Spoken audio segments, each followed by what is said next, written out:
avaient oublié, c'est de gagner les duels. Et là, ils se sont rendus compte que pour gagner un match, il ne faut pas que être bon techniquement, ni notre bien placé. Il faut gagner les duels sur la touche, sur les coups francs, les corners, sur le moindre ballon et faire mal à l'adversaire dans tous les domaines. D'abord physiquement et après techniquement. De faire, mais ça, il faut le faire 90 minutes, 120 s'il faut, jusqu'au pénalty. Pour l'instant, à l'heure qu'il est 21h55, à la mi-temps, c'est direction les prolongations. Hein. Il y a 2 partout sur l'ensemble des 2 rencontres, donc il faut marquer encore. Pierre Icten est au Stade de France pour BFM TV.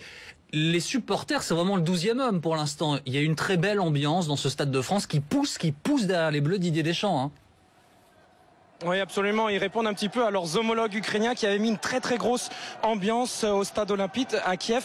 Là, cette fois-ci, maintenant, ce sont les supporters français qui répondent présents. Et je vous le disais, c'est pas forcément très habituel. Hein. Ici, au Stade de France, de mémoire, il faut peut-être remonter à 4-5 ans. Peut-être la revanche de l'Italie hein, après la finale de la Coupe du Monde 2006 pour voir une telle ambiance ici au Stade de France.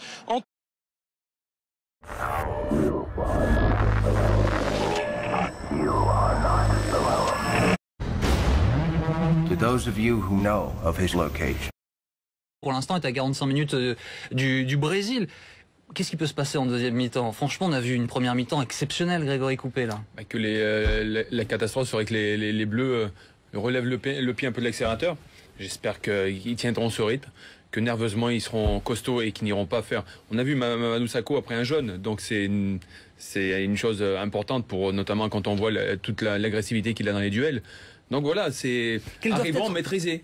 Quels doivent être les mots là maintenant à Ali Benarbi, à Didier Deschamps? Il doit dire quoi à ces joueurs? Il a besoin de parler. Je pense qu'il aurait aimé déjà qu'il n'y ait pas la mi-temps, qu'il continue le match 90 minutes directement, parce que les Ukrainiens, on parlait de doute, ils doutaient complètement, et à la rigueur les Français étaient très bien. Donc là, il va leur dire ne changez rien quand vous reprenez, que l'arbitre resiffle, je reviens exactement. On va juste un instant, avant de laisser la place à Lucien Hutin, vous rappeler les hypothèses. Nous sommes donc à la mi-temps de ce France-Ukraine, 2-0. Il faut marquer parce que 3-0 qualifie la France. 4-1 qualifie la France, mais 3-1, la France est éliminée. Hein. C'est pour ça, si on, comme il dit Ali, si on refait une deuxième mi-temps comme ça, on leur marque de but, on va dire tranquille, ils peuvent même marquer eux. Allez, juste un mot avec Jérôme Roten qui est en direct normalement avec nous.